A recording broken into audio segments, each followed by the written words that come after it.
why is it that baseball preserves their history so much better than the NFL? The Baseball Hall of Fame is done the right way. I mean, recently no one got in. That was dumb. And they're a little tough, but like it always, people that get in the Baseball Hall of Fame, like it's a no-brainer, right? Baseball here, okay, so here's the thing, okay? So baseball has all the stats. Batting average, home runs, RBI, stolen bases, hits, walks, strikeouts, whip, ERA. All of it. Total bases. They have sabermetrics. Dating back years. Dating back as far as to the 1800s. So why in God's creation does the NFL not keep track of those stats? Why on God's green earth is Deacon Jones, his sack total's unofficial at 173.5 sacks? I don't understand that. Why is that the case? Why? And this whole it's they haven't gone through. Go through it. This huge company. The NFL is a huge league. It's a huge business. You mean to tell me they don't have the funds allocated to bring a task force to go back? They have the archive that they're holding away from us so we can never see those games for some reason. Like offered on Game Pass, bro. It's like another opportunity for more money. But like legitimately, the NFL can't bring they can't bring in a task force to come in and collect all the data that we don't have from those games when they have access to all those tapes.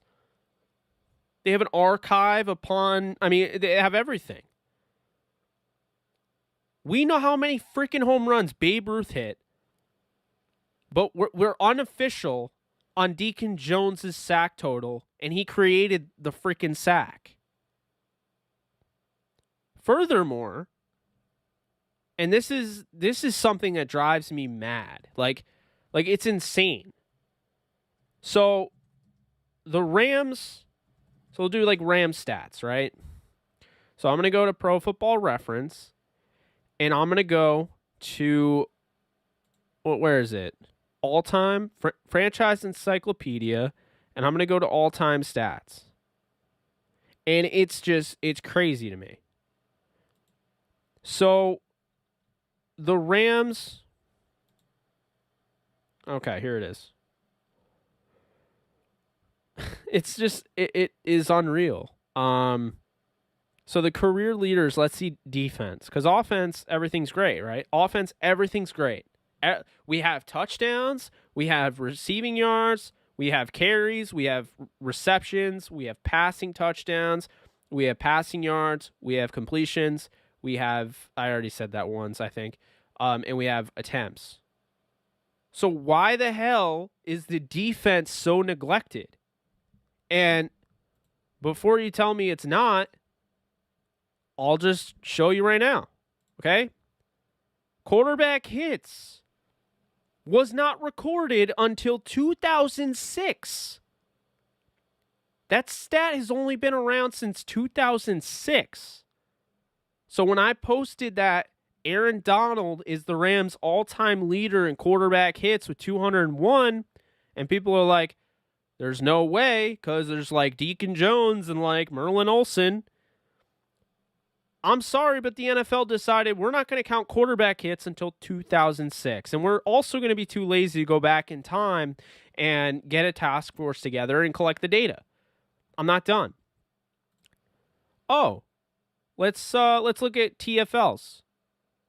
You do realize 95% of games from 1999 to 2007 have recorded tackles for losses, right? But what's insane is that it wasn't fully recorded until 2008. This is a relatively new stat. Like, what the hell? Oh, we're not done. This is cool. So, tackles before 1994, unofficial and inconsistently recorded from team to team for amusement only.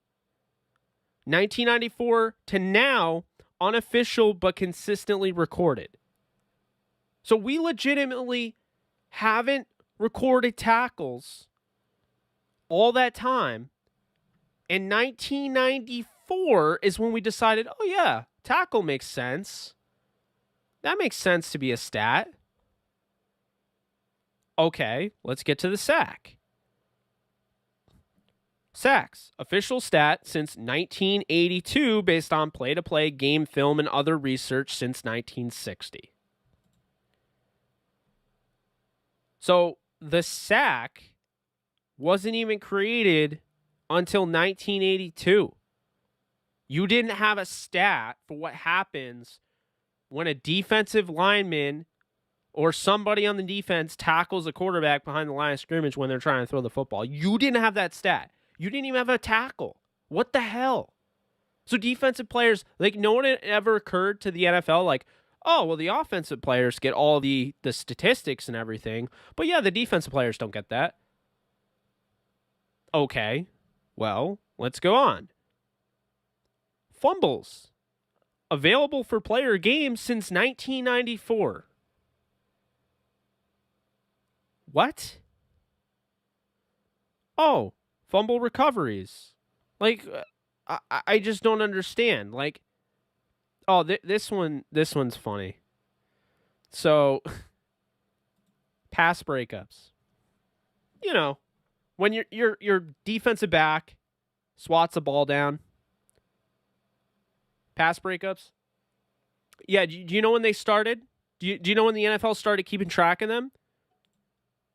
The NFL started keeping track of them in 1999. Trumaine Johnson is the all-time Rams pass breakup leader in franchise history with 67, followed by Ron Bartell with 60, coming in at second place. Dexter McCleon had 55, Dre Bly had 49, Janoris Jenkins had 48. Fakir Brown is in the top 10. Like, bro, we don't even have pass breakups. Like, we don't have that. Yeah, tipped passes, pass defensed. They weren't, like, I just found this out yesterday, so I'm letting you guys know, like, this is 1999. This is nuts. Like, this is absolutely nuts. So, that is my biggest argument. Because everything is, like, unofficial for all those players back then. So what ends up happening here is the BS that comes with it. So you have a guy by the name of Coy Bacon, who, by the way, played for the Rams with the Fearsome Foursome. He doesn't get credit, but Lamar Lundy gets credit for playing with the Rams in the Fearsome Foursome. Coy Bacon is literally sitting all time with an unofficial total of 130.5 sacks. He unofficially, some say he unofficially tied the Deacon Jones unofficial sack record at 26 in only 14 games. Guess what, guys? He ain't in the Hall of Fame. I mean, what?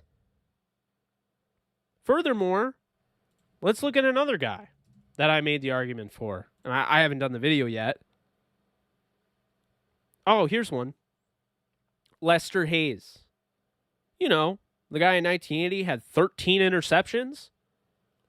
He had 39 for his career. He's a 5-time Pro Bowler, All-Pro, 2-time Super Bowl champion, was part of a Hall of Fame 1980s roster. He was the 1980 AP Defensive Player of the Year. Well, his buddy that came after him that played alongside him towards the end of his career with the Raiders. Mike Haynes, he's in the Hall of Fame. Well, what about Lester Hayes? Oh, well, Lester Hayes, man, he had stickum on his hands. He cheated. Like as if any other receiver or corner didn't have stickum on their hands back then. Because that's a load of, you know. But, dude, we don't even have pass breakups for these corners. Like, I don't know all time who leads the NFL all time in pass breakups. I'm not saying that's an end-all, be-all stat, but maybe that might help Lester Hayes and his resume to get in the Hall. I mean, you know, let's bring up another guy. He's in the Hall of Fame. The other two are not. He's in the Hall of Fame. But here's a nitpick that I have, okay? You ready for this? Les Richter, Hall of Famer, 8-time Pro Bowler, All-Pro. Les Richter, drafted in the second round, the second overall pick in the 1952 NFL Draft by the Dallas Texans. The Rams traded 11 players to get Les Richter. Les Richter was a linebacker. He was a center. He was a field goal kicker. I mean, the dude did everything. Well, what's crazy enough is after the Rams traded for him, he was stationed in the Korean War for 2 years. No big deal, right? He comes back 1954, and he goes on a binge of going to the Pro Bowl 8 straight years in a row. Well, here's the thing. If you look, Les Richter does not have much of anything statistically. He has 16 interceptions. That's what's counted. He has no fumbles because they didn't count that. He has 12 fumble recoveries. He has 2.5 unofficial sacks, but they didn't count tackles, so he apparently never tackled anybody. But what's even better is that the Pro Football Hall of Fame dragged their feet for years, and then they decided, oh, well, Les Richter died in 2010, so let's put him in the Hall of Fame now. So, again, I know I come off sounding like a whiny little kid, but this is what I'm talking about. Like, Coy Bacon's dead and not in the Hall of Fame. It's a joke. He's arguably, like, no one can change my mind. Coy Bacon is the most underrated defensive player in NFL history. No one can change my mind. The dude is just as good as any of the other guys and didn't get an opportunity. And that's a damn shame. And then Les Richter had to die in order to get in the Hall of Fame. Dude fought for a country too. Korean War. Forgotten war. Just like he was forgotten and left out of the Hall of Fame for years. And now, you know, here we are with Lester Hayes, who's arguably one of the most physical cornerbacks, maybe the best bump and run corner ever, and he's not in the Hall of Fame because I don't know. So I don't know. I don't know. What do you guys think? You know? I mean, that's pretty much all I got on that because I just had to you know, I get those things in my head and man, it pisses me off, you know, because I'm not a football historian, but I'm trying to be. I really get into this, the history of the sport. Keep in mind, I grew up as baseball being my favorite sport. I wanted to play baseball. I played it for over 13 years, what have you. I'm way more interested in football. The problem is, baseball, it's so easy to learn the history. And football, they wonder why when they put these all 100 teams together, and it's a bunch of leather helmet guys, they wonder why people like us, 25-year-old Jake, 26-year-old Alan, 24-year-old Josh, that are into the game, that follow the game, they wonder why those people don't, like, there's blowback. They wonder why, like, this is what I don't get. Like, Les Richter was a baller, man. You know, I don't understand it. Like, it took him until 2011, after retiring in 1962. He played the defense, the offense, and the special teams unit. And dude gets in with 8 Pro Bowls years later. Coy Bacon doesn't even get in. Like, what the hell? And then Roman Gabriel has 28 rushing touchdowns as a quarterback. He's the all-time touchdown leader for a quarterback in Rams history. If he played in today's era, like, he'd be doing what Ben Roethlisberger did. He was like that player. He's not in. He may never get in. Come on. But yeah, I'm sure some leather helmet guy will get in. We have no stats for. He played in 1805. I mean, like, come on, man. There's way too many guys out there. Dude, I don't even think LC Greenwood is in the Hall of Fame. I'm almost positive he's not. Let's check. LC Greenwood.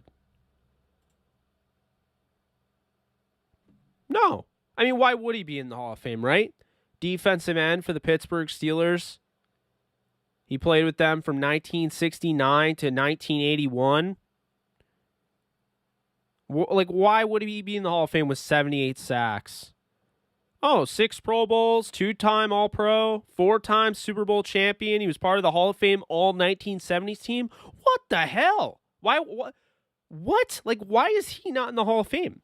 Like, I don't understand this. Like, this is what I don't get. What, like, how did these guys get in the Hall of Fame, and how did they not get in the Hall of Fame? What is the criteria? What are these voters missing on? Like, I'm not a Steelers fan. I'm a Rams fan. I was complaining about Coy Bacon, who didn't even play his entire career with the Rams. I was complaining about Roman Gabriel, who played with 2 different teams, mainly with the Rams. I mean, Lester Hayes played with the Raiders. I have no affinity for the Raiders. I don't care. But I hate seeing good players, very good players, Hall of Fame-worthy players, not in the Hall of Fame. It's ridiculous. It's absolutely ridiculous.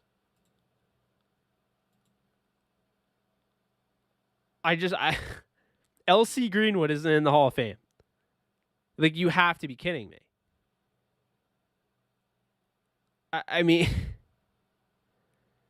it just, like, I don't know. It cracks me up, man. It totally cracks me up.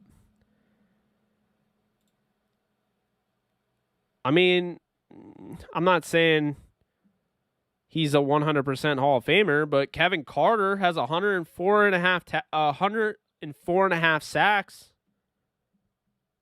All-Pro, 2-time Pro Bowler, Super Bowl champion with the Rams. Like I said, I'm not saying, he's a first ballot Hall of Famer, but that's come and gone. He has over 100 sacks. Does that count for something? Or is he not going to make it? I mean, really, like, what's the criteria here? I need to know. I mean, man, I don't know. Edward Lee Jones. Too Tall Jones is in the Hall of Fame. Too Tall Jones at, 3-time Pro Bowler, Super Bowl champion, All-Pro. 106. He retired in 79, came out of retirement. He had 106 unofficial sacks. Nope, not a Hall of Famer. Ooh, let's look. Let's see here. Who's a good name? Simeon Rice isn't in the Hall of Fame. Dude has 122 sacks for his career. Why is he not in the Hall of Fame? 3-time Pro Bowler, All-Pro, AP Defensive Rookie of the Year, Super Bowl champion. No, Jack Snow's not in the Hall of Fame either. Robert, thank you for donating, man. Sorry, I'm going off on a tangent here. I just noticed that you donated. Thank you. Appreciate it. Guys, it's crazy. I could do a live stream just going through guys that should be in the Hall of Fame that aren't in the Hall of Fame. I mean, dude, think about this. Like, running backs and, wide receivers. I'm not saying he was, the greatest running back ever, but Roger Craig isn't in the Hall of Fame. 73 touchdowns total. He had total scrimmage yards, 13,000 scrimmage yards. All-Pro, 4-time Pro Bowler, 3-time Super Bowl champion, part of the Hall of Fame team in the All-80s. Player of the Year. Nope, not a Hall of Famer. I mean, am I missing something there? Why is Roger Craig not in the Hall of Fame? It's crazy. Roman Gabriel should absolutely be in the Hall of Fame. He has a career record of 86, 64, and 7. He's got nearly 3,000 yards. He's got 3,000 total, over 3,000 total yards when you count his rushing. 229 total touchdowns, 149 interceptions. Keep in mind, this dude is he's a gunslinger from the 60s. He played until he was 37. He played 16 seasons in the NFL. Not a Hall of Famer. Why would he be? Oh, here's one. This is kind of interesting to me. Like, obviously, I'm not gonna say he 100% should be in over Roman Gabriel, but like, why is Ken Anderson not in the discussion? 4-time Pro Bowler, All-Pro, MVP. I mean, he over 3,000 yards, 197 touchdowns. He ran for 20. Ran over 2,000 yards. So, I mean, Ken Anderson, Roman Gabriel. I mean, the wide receivers are hilarious because, like, Torrey Holt's not even in. Yeah, why would Torrey Holt be in? 7-time Pro Bowler, All-Pro, Super Bowl champion, Hall of Fame All-2000s team, 13,000 yards, 74 touchdowns, 920 receptions. Why would he be in the Hall of Fame? Why would he? Right? This is also, like, here's another one. So this guy here is not in the Hall of Fame. That's so annoying. So Del Schaffner is not in the Hall of Fame. He's got, this is insane, okay? So he actually played for the Rams. He wore number 29 for the Rams in the 50s. Well, the late 50s, early 60s. Then he played the rest of his career with the Giants. Here's what he did with the Rams, guys. In 1958, he's a 5-time Pro Bowler, a 5-time All-Pro, and he's part of the Hall of Fame All-60s team, but he's not in the Hall of Fame. In 1958, in his second season, he had 1,097 yards on 51 catches for 8 touchdowns. 1958, and he was a 1,000-yard receiver. Next year, 936 yards, 47 receptions, 7 touchdowns. The next year, I don't know what happened. He had 122 receptions, or 122 yards on 12 receptions. So, like, I don't know what happened. I don't know what the Rams did. But then he went to the Giants. He had back-to-back 1,000-yard seasons with the Giants. 11 touchdowns, 12 touchdowns, 9 touchdowns. Then he must have gotten hurt. But he finished his career 6,470 yards, 51 touchdowns, 349 receptions. At the time, that's incredible. So I don't know how Schaffner's not in. I mean, those are a lot of Pro Bowls and all pros, like 5 all pros. Like, come on now. Let's see who else. Henry Ellard. When he retired, I'm pretty sure he wasn't like the leader in receiving, but he was like one of the leaders in receiving. 13,000 yards, almost 14,000, 65 touchdowns.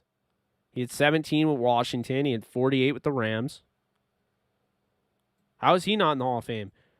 There was a time with the Rams From 88 to 91, he had 4 straight seasons over 1,000 yards. He had a 1,400-yard season, a 1,300-yard, a 1,200-yard, and a 1,000-yard. Then his last years with the Rams, 92 and 93, 727, 945. Then he goes to Washington at age 33, comes down with nearly 1,400 yards.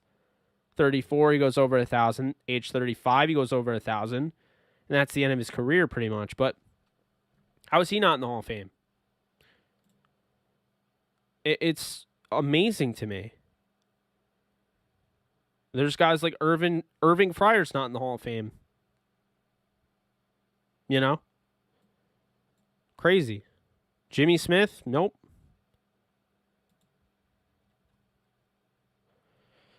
You know, I'm not saying Jimmy Smith belongs in over Torrey Holt, but I'm saying that a lot of these guys have to get in, and it's crazy to me that they're not.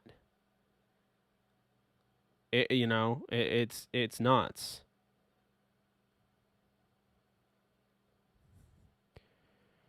Patrick Willis still isn't in. Zach Thomas still isn't in. Randy Gradishar, who was a linebacker for Denver from 74 to 83. We don't have tackles, so we can't quantify that because nice job. 7-time Pro Bowler, 2-time All-Pro, AP Defensive Player of the Year. Not a Hall of Famer. Like, DeMarcus Ware, he retired in 2016, so he'll be available soon. Well, how about Larry Grantham? 5-time Pro Bowler, 5-time All-Pro at the New York Jets. From 1960 to 72, linebacker. Super Bowl champion, AFL champion. No Hall of Fame. I mean, like, what do we have to do here? Pat Swilling is with the Raiders, the Lions, and looks like the Saints. 5-time Pro Bowler, 2-time All-Pro, 1991 AP Player of the Year, and not a Hall of Famer. So, I don't know.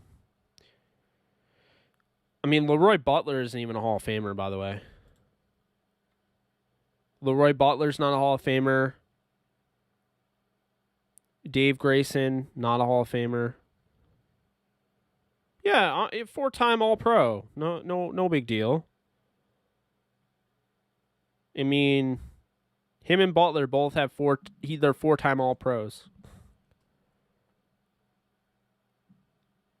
Rams legend and interception leader of all in franchise history, Eddie Meter, not a Hall of Famer. 6-time All-Pro, 6-time Pro Bowler, 2-time All-Pro, part of the 1960s Hall of Fame team, but nope. No big deal. 46 interceptions, that's not a lot, right? I'm just, you look at it and you're like, what are we doing?